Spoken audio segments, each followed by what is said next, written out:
ಕೆಲಸಕ್ಕೆ ಅಂತ ಹೇಳ್ಬಿಟ್ಟು ನಾನು ಒಂದು ಗೌರ್ಮೆಂಟ್ ಎಕ್ಸಾಮ್ನ ಬರಿತಿದ್ದೀನಿ. ಯಾವುದು ಅಂತ ಗೊತ್ತಾಗಬೇಕು ಅಂತ ಅಂದರೆ ಕೊನೆವರೆಗೂ ವಿಡಿಯೋನ ನೋಡಿ.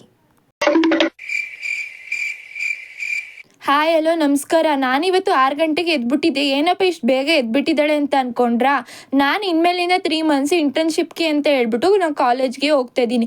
ಸೊ ಅದಕ್ಕೆ ಏನು ಮಿಸ್ ಮಾಡಿದ್ರು ಬಾಕ್ಸ್ ಮಾತ್ರ ಮಿಸ್ ಮಾಡಿದೆ. ನೀರು ಬಾಟಲ್ನ ತಗೊಂಡು ರೆಡಿಯಾಗಿ ಹೋಗ್ತಾ ಇದ್ದೀನಿ. ಇವತ್ತು ಫಸ್ಟ್ ಡೇ ಆಗಿರುತ್ತೆ ನಂದು ಇಂಟರ್ನ್ಶಿಪ್ಪು.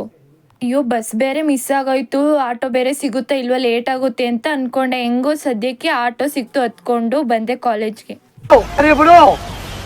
ಕಾಲೇಜೆಲ್ಲ ಮುಗಿಸ್ಕೊಂಡು ನಾನು ವೆಯ್ಟ್ ಮಾಡ್ತಿದ್ದೆ. ಯಶು ಅಂಬಾರಿನ ತಗೊಂಡು ಬರ್ತೀನಿ ಅಂತ ಹೇಳಿದ್ಲು.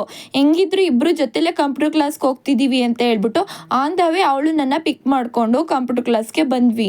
ನಾವಿವತ್ತು ಕಂಪ್ಯೂಟರ್ ಕ್ಲಾಸಲ್ಲಿ ರೆಸ್ಯೂಮ್ನ ಹೇಗೆ ರೆಡಿ ಮಾಡೋದು ಅಂತ ಕಲ್ತ್ಕೊಂಡ್ವಿ. ಇವತ್ತು ಏನಾದರೂ ಸ್ನ್ಯಾಕ್ಸ್ ತಿನ್ನಬೇಕು ಅಂತ ಅನ್ನಿಸ್ತಿತ್ತು. ಅದಕ್ಕೆ ಹೋಗ್ಬಿಟ್ಟು ಬಾಳೆಕಾಯಿ ಚಿಪ್ಸ್ನು ಮತ್ತು ಗೆಣಸಲ್ಲಿ ಮಾಡಿರೋ ಚಿಪ್ಸ್ನು ತಗೊಬಂದೆ. ಬಸ್ ಇಳ್ಕೊಂಡು ಹಾಗೆ ನಡ್ಕೊಂಡು ಬರ್ತಿದ್ದೆ. ನೋಡಿದ್ರೆ ನಮ್ಮಮ್ಮ ನಾನಿದ್ದಾಗ ಕೊಟ್ಟು ಕಳಿಸಿಲ್ಲ ಕೊತ್ತಿಮರಿನ, ನಾನಿಲ್ಲ ಅಂತ ಹೇಳ್ಬಿಟ್ಟು ಮೋನಿತ್ ಕೈಲಿ ಕೊತ್ತಿಮರಿನ ಕೊಟ್ಟು ಕಳಿಸ್ತಾ ಇದ್ದಾರೆ, ನಾನಿಲ್ಲ ಅಂತ ಹೇಳ್ಬಿಟ್ಟು. ಎಷ್ಟು ಚೀಪ್ ಅನಿಸ್ಬಿಡ್ತು ಅಂದ್ರೆ ಈ ತರದೆಲ್ಲ ಇದಾರೆ ಜನ. ನಾನು ಬರೀತಾ ಇರೋದು ರೈಲ್ವೆ ಎಕ್ಸಾಮು, ಗ್ರೂಪ್ ಡಿ. ಇದು 10th ಮೇಲೆ ಬೇಸಿಕ್ ಮೇಲೆ ಅಪ್ಲಿಕೇಶನ್ ಹಾಕಿದ್ರೆ ನಮಗೆ ಗ್ರೂಪ್ ಡಿ ಇದೆ ಕೆಲಸ ಸಿಗೋದು ಕ್ಲರ್ಕ್ ಥರ. ಮತ್ತು ಇದಕ್ಕೆ ಈ ಎಕ್ಸಾಮ್ ಇರೋದು ನವೆಂಬರ್ಗೆ. ಪಾಸ್ ಆಗುತ್ತೋ ಇಲ್ವೋ ಅಂತ ಗೊತ್ತಿಲ್ಲ. ನನ್ನ ಪ್ರಯತ್ನ ನಾನು ಮಾಡ್ತೀನಿ ಅಷ್ಟೇ. ನಮ್ಮ ಅಪ್ಪ ದೇವಸ್ಥಾನಕ್ಕೆ ಹೋಗಿದ್ದೆ ಅಂತ ಹೇಳ್ಬಿಟ್ಟು ಬಾತು ಮತ್ತು ರಸಾಯನನ ತಗೊಬಂದು ಕೊಟ್ಟಿದ್ರು. ಇನ್ನೂ ನನ್ನ ವೀಡಿಯೋನ ಫಾಲೋ ಮಾಡ್ಕೊಳ್ದೆ ನೋಡ್ತಿದ್ರೆ ಪ್ಲೀಸ್ ಒಂದು ಫಾಲೋ ಮಾಡಿಕೊಂಡು ಸಪೋರ್ಟ್ ಮಾಡಿ ಗೈಸ್. ನೆಕ್ಸ್ಟ್ ಬ್ಲಾಗಲ್ಲಿ ಸಿಗ್ತೀನಿ. Okay by, take care.